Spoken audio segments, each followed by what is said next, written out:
Bore da, Croeso Cymru. More specifically, welcome again to my back garden. I've not been riding recently, apart from a very short ride with Saddlebag 73.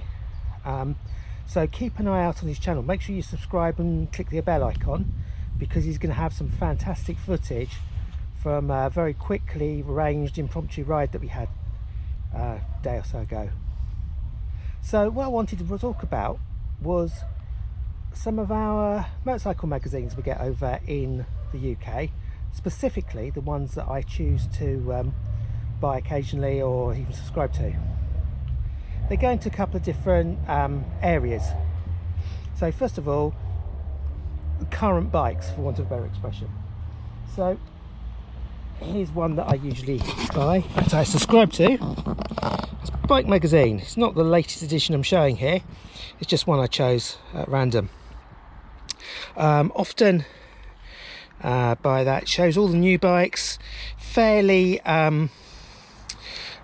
glossy is the way I describe it, and the bikes tend to be quite, on the whole, great bikes, modern bikes, showing all the latest trends.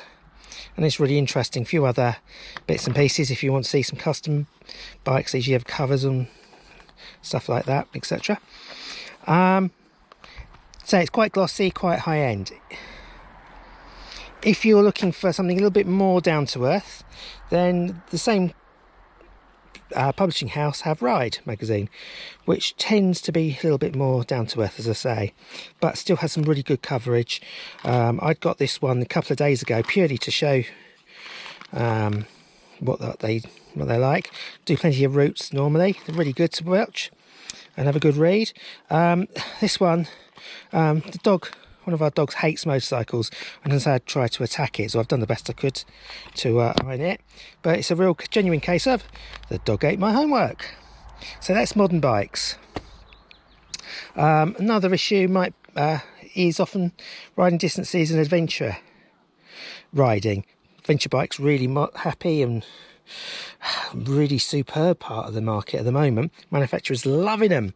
I buy, and I actually subscribe to Adventure Bike Magazine, covers all the new bikes, has plenty of travel writing, gives new routes, plenty to see, plenty of inspiration. Like Bike and Ride, they gives you that idea that you want to go out and do something very, very as I say, inspirational. And but everything's achievable. There was a really good article for some of us older blokes about a ride to, I think it was Colditz Castle to Alagluff 3, an edition ago, a couple of editions ago. Well worth watching. Same publishing house as Bike and Ride. They got a lot of bases covered. They cover classic bike, and I got this one. I don't normally subscribe to it, but I do buy several of their articles. They were celebrating 50 years of On Any Sunday. If you haven't seen it, it's a film you have to watch. Personally, a lot of the riding wasn't my cup of tea, but it's something you really have to see, and he really gets down to why a lot of people like bikes, I suppose. But this is covering more the classic side of things. There's always good tips in there. They like doing quite narrow-minded features at the moment, so they've done a thing on young people getting into classics. They've done this one, obviously is purely on Any Sunday, so they've got lots of stuff covering desert sleds. If you're into classics, quite a good one. I personally don't subscribe to classic bike. I subscribe to the Classic Motorcycle. Now this has from different publishing house. This one's from Nortons. The writing style tends to be more classical, and I believe the Classic Motorcycle really aims at what some people describe as the heyday of motorcycling, I suppose, when the British bikes were the best. So if it's got a disc brake, 4 cylinders, it's not likely to be there, but if it's British and old, yeah, it'll be there. And obviously the front cover of this one is Norton Dominator. I get this. It's got a completely different riding style. So whereas I'll read bike for all the modern, things like LCD screens and traction control and multi-function electronic this and that, this covers what I grew up knowing as being a proper motorcycle. For me, a proper motorcycle, let me just go on to a quick picture, would be something akin to this. It's got a front wheel, it's got a back wheel, and it's got a shiny silver finned engine. That is a motorcycle. Seats, handlebars, headlight, that's it, no more. Keep it minimal.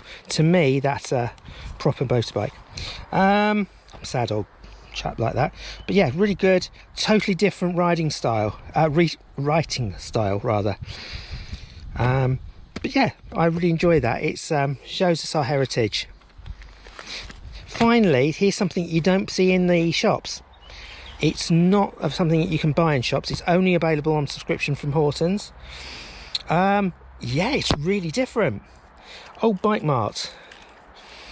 What can I say about it?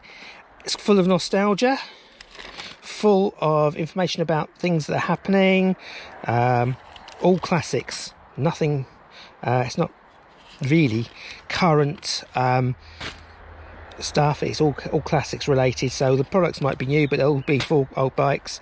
A lot of reminiscing, a lot of nostalgia, information on Japanese bikes, on the old Brit bikes, Italian bikes, you name it, American bikes, they'll all be in there.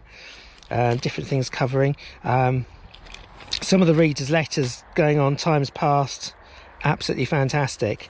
There's even this one's article on three-wheelers, very eclectic, and yeah, well, a totally different type of read, subscription only.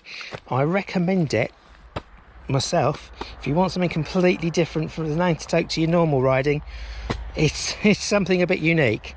Yeah, just a few minutes covering things. Yeah, very different. From the modern high-tech KTM Super Avenger down to a BSA Bantam, perhaps. Some of you all know what that is. But yeah, these are just some of the bike magazines you can get. Plenty to choose from, and well worth the read. Always pays to keep up to date with what's going on in different worlds. There you go. Finally, is that possibly the coolest chap on a motorcycle? Many say so. On that note, thank you very much. See you next time.